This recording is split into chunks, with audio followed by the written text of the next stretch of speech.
Matagal kong pinigil ang gigil kumitil ng katunggali.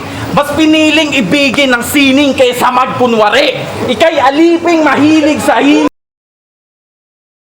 Mahilig sa hilig sa mga bato. Kaya maiging palin na tong feeling makisig sa laro. Kasi style niya, pag lumalaban, magmumulti sabay bangga sa kalaban. Huwag niyo itong tutularan. Huli niyang binangga, shock kill, di mo man lang nauga sa kinatatapakan.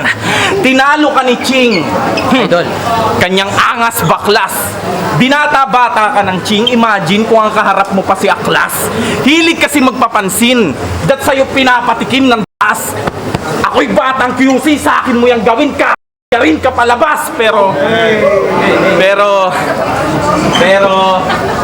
ano nga pala ulit pangalan na ito? POG? Yes. First may kita nyo kung paano kutukan on cam na parang POV. Pero joke lang. Wala akong barel, sorry po. Kasalanan mo to, nahawa na ako sa kabuuan mo. Pinanood ko laban mo kay Avon. At ang sabi mo, Jose pa to! Jose gusto! Kasi to! Isubo mo usi ko!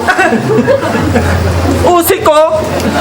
Blah! O ayan, kainin mo, basuka ko. Lakas mong punahin si Avon na pang 2018 pabanatan. Bakit? Yung estilo mong nagmumulti, latest ba yan? Kapal lang mukha. Huwag ka lang din ang hari ng tugma. Isa lang kinikilala kong mahusay magmulti dito. At yun ay tinalo ko pa.